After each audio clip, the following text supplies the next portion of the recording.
अस्सलामुअलैकुम, कैसे हैं आप सब लोग। आई होप आप सब ठीक होंगे।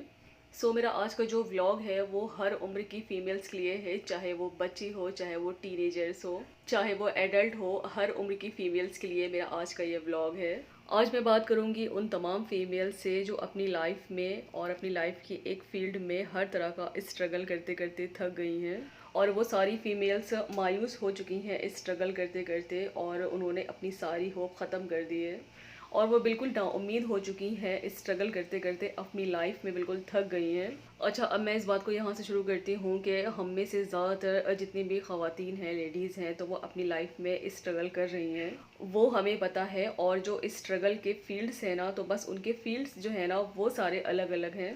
जैसे कोई अपनी माशी हालात को बेहतर बनाने के लिए स्ट्रगल कर रही हैं, और जैसे कि कोई अपने हस्बैंड की बैड बिहेवियर को गुड बिहेवियर में बदलने का स्ट्रगल कर रही हैं।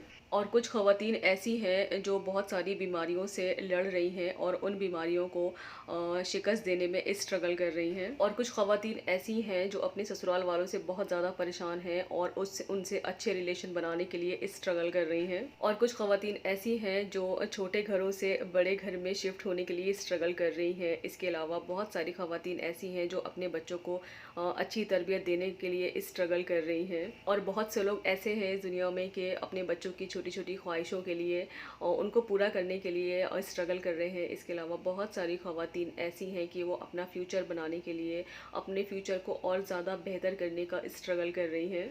और कुछ लोग अपने आप को self confident and self independent बनाने का स्ट्रगल कर रहे हैं।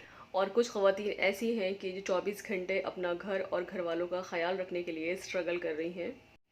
गर्ज़ के औरत अपने आप को मनवाने के लिए हर जगह कोई ना कोई एफ़र्ट्स कर ही रही है। मगर लाइफ में एक टाइम ऐसा भी आता है कि औरत के जो हौसले होते हैं ना, तो वो ख़त्म होने लगते हैं। मतलब जो उम्मीदें होती हैं ना, तो वो भी ख़त्म होने जैसे जो है ना, वो हमको ऐसे हालात दिखने लगते हैं। और उम्मीद की कोई भी किरण नज़र नहीं आती है। बस हर तरफ तकलीफ़ें और गम जो है ना, वो बिखरे से हुए दिखाई देने लगते हैं। और ऐसा कब होता है जब हम किसी चीज़ को बेहतर बनाने की बहुत ज़्यादा कोशिश करते हैं और बहुत ज़्यादा कोशिशें कर चुके होते हैं, और उन सारी कोशिशों का जो है ना वो हमें सिला नहीं मिल रहा होता है। और मुसलसल कोशिशें करने के बाद जब हमें उसका सिला नहीं मिलता है, तो हमारी जो हिम्मत होती है ना, तो बस वो जवाब देने लगती है।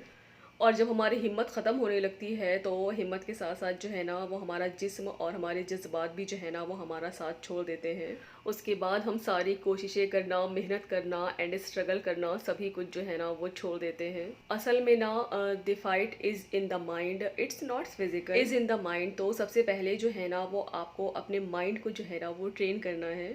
आपका माइंड जो है ना, वो आपको बार बार पुशअप करेगा, stop struggling, stop hard working. But आपको हमेशा अपने माइंड को यही मैसेज देना है, I will not stop till my that. और मैं आप सबको बहुत एक छोटा सा एग्जांपल देना चाहूँगी। जो एक मकड़ी होती है, जो हमारे घरों में भी अक्सर हमें दिखती है, वो जाला लगाती है। तो वो अल्लाह ताला की भी एक मखलूक होती है, अल्लाह ताला की बनाई हुई होती है। और देखने में वो बहुत कमज़ोर सी दिखती है, वो बहुत नाजुक सी दिखती है कि मतलब अगर उस पर हमारा पैर भी पड़ जाए ना, तो बस वो वहीं जो है ना वो ख़त्म हो जाती है। बट वो इतनी कमज़ोर सी, इतनी नाजुक सी एक मकड़ी दिखने वाली, तो उसके अंदर कितनी मतलब जान होती है ना। तो वो अपना जब जाला बुनती है, तो वो कैसे वो धीरे धीरे बुनती है, मतलब वो एकदम अपना जाला नहीं बुनती है। जब एक मकड़ी जो होती है ना, तो जब वो अपना जाला बनाती है, तो कभी आप लोग गौर करिएगा कि वो किस तरह बनाती है। मैंने कई बार देखा है, जब वो जाला बनाती है ना, तो वो थोड़ा सा बनाती है, फिर वो नीचे गिर जाती है, फिर वो ऊपर उठती है, फिर वो नीचे गिर जाती है। तो इस तरह से बहुत दफ़ा वो नीचे गिरती है, फिर वो उठती है अपना जाला बनाने के लिए। तो इस तरह से उसे बहुत टाइम लग जाता है पूरा अपना जाला बनाने के लिए, तैयार करने के लिए। बट एक मकड़ी जो है ना, वो इतनी बार नीचे गिरने के बावजूद भी ना, वो अपना जाला पूरा तैयार कर लेती है। उसको टाइम तो ज़रूर लगता है, लेकिन वो धीरे धीरे कोशिश करती है, और जितनी बार वो गिरती है उतनी बार वो ऊपर उठती है और पूरा अपना जाला बनाकर तैयार कर लेती है। और जितनी ये हार जीत की जो गेम होती है ना, तो ये सारे आपके माइंड की गेम है। आपको अपने माइंड को इस तरह से ट्रेन करना है कि आपकी जो हार है ना, तो वो आपका माइंड जो है ना, वो उस हार को आपकी तस्लीम ही ना करे। और जैसे जैसे आपका माइंड आपकी हार को तस्लीम करने से इनकार करना शुरू कर देगा, then each setback will give your opportunity to analyse yourself. जब आप अपने आप को एनालाइज करना शुरू करेंगे, तब आपको ये जानने का मौका मिलेगा कि आखिर आप कहाँ गलत हैं, आप क्या गलत कर रहे हैं। आखिर ऐसा आप क्या गलत कर रहे हैं कि कामयाबी आपके हाथ में आकर ही नहीं दे रही है? आपकी इतनी मेहनत करने के बावजूद, इतनी कोशिशें करने के बाद भी कामयाबी आपके कदम नहीं छू रही। Always remember, cries in an opportunity to analyse yourself. हर बार जब भी आप नाकाम हो, उस नाकामी से आपको सीखना है और सीखना ये है कि आप कहाँ गलत हो, ठीक है?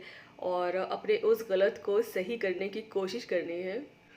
और फिर से हमें एक नया मूव लेना है। देखिए, अल्लाह ताला ने हमें अशरफुल मखलूक़ात बनाया है। We are his creative creation, और अल्लाह ताला ने हमें इतनी सलाहियत अता फ़रमाई है जिनका हमें शायद इल्म भी नहीं है। अपने अंदर की सलाहियतों को हमें पहचानना है, उन सलाहियतों को हमें बाहर निकालना है। जब भी आपका माइंड आपको बोले don't do it, it's impossible, आप हमेशा उसको यही मैसेज दें, I can do it at its impossible. आप चाहे ज़िंदगी की किसी भी फ़ील्ड में स्ट्रगल कर रही हो, आप किसी भी चीज़ के लिए स्ट्रगल कर रही हो, आपको अपनी कोशिश करना नहीं छोड़ना है। इंसान हारता जभी है जब वो कोशिश करना छोड़ देता है, और बार बार कोशिश करने वाला कभी नहीं हारता। बार बार कोशिश करने वाला आखिर एक दिन अपनी मंजिल तक एक दिन पहुंच ही जाता है, और वो भी कामयाब हो जाता है। अब चॉइस आपकी है कि आप अपने आप को एक कामयाब इंसान बनाना चाहती हैं या फिर एक थका हुआ और हारा हुआ इंसान बनाना चाहती हैं। बस ज़िंदगी में हमें कोशिशें करते रहना चाहिए और बहुत सारी मेहनत करनी चाहिए, और जब आप मेहनत करोगे तो उसका सिला अल्लाह ताला एक ना एक दिन ज़रूर हमें अता करते हैं। आई होप सो मेरे ब्लॉग से एंड मेरी थोड़ी बहुत बातों से आप लोग थोड़ा बहुत मोटिवेट ज़रूर हुए होंगे। अगर हुए हैं तो प्लीज़ कमेंट्स में ज़रूर बताइएगा। बस ब्लॉग को करते हैं यही and. Please do like share and subscribe. मिलते हैं आप सब लोगों से बहुत जल्दी एक न्यू ब्लॉग के साथ। दुआ में याद रखिएगा। अल्लाह हाफिज़।